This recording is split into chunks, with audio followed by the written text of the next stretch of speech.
Hello, Gregg Sueur for online tennis instruction. And I recently received an email from a longtime student of ours, David, and he's having an issue on his open stance forehand where he's missing a lot of balls either in the net, he's hitting short or missing wide, and he feels that he's transferring his weight to his inside leg too early. So the story goes, when the body goes, the swing goes. So if you get the weight over to your inside leg when playing an open stance too early, it's going to cause the swing to cut across your body, right, preventing you from getting good height and depth and swinging upwards and outwards. So this is a common thing we see with a lot of players, but if you observe the best players in the world, when they hit an open stance forehand, the weight's going to stay on the outside leg, on the right leg for me, and they're going to actually keep the weight over that leg till very close to the completion of the swing before the weight is then transferred to the inside leg so they can then recover for the next shot. And you'll see how they are staying over that leg for a very long time. The mistake a lot of players make is through contact, they're transferring the weight. You can see how that negatively affects the swing and then your ability to hit depth, but also get power because your energy is going in the wrong direction. In the open stance, you want your energy going upwards and into the ball. So one way you can work on this, and David asked us how can he do this on his own, is I've got this Bozu ball out here.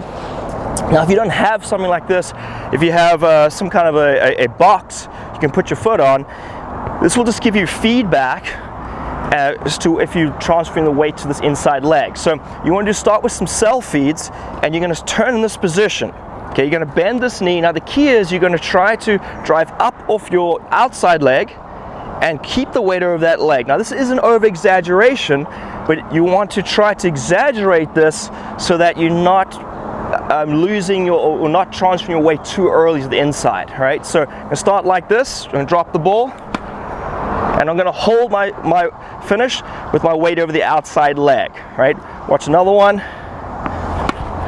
like this, right? Then once you get a good feeling for it, then you would take the Bozu ball or the step away and then just do it without that, starting with the self feeds. All right, so once you're ready to remove the step or Bozu ball, you would do the self feeds again, setting up like this, and then just trying to keep the weight over the outside leg. And you'll see how I'm finishing kind of on the toe of this inside leg. Again, this is an over exaggeration, but it's a very important step in trying to prevent your weight from transferring too early where it's going to negatively affect the ball. All right, so see one more over here. All right, and then once you could do that, then you want to make it a little more dynamic.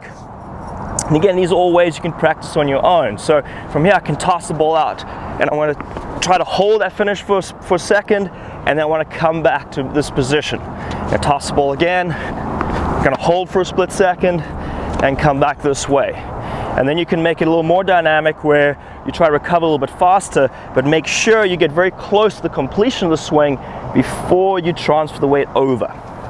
It looks something like this. You may even see I even leave the ground a little bit on that outside leg.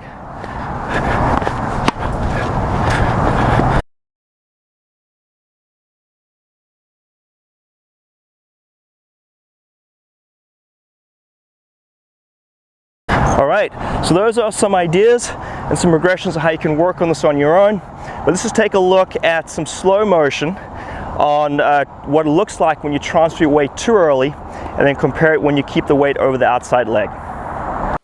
On the left-hand side, we have an example of the early weight transfer to the inside leg, which results in over-rotation and falling off balance.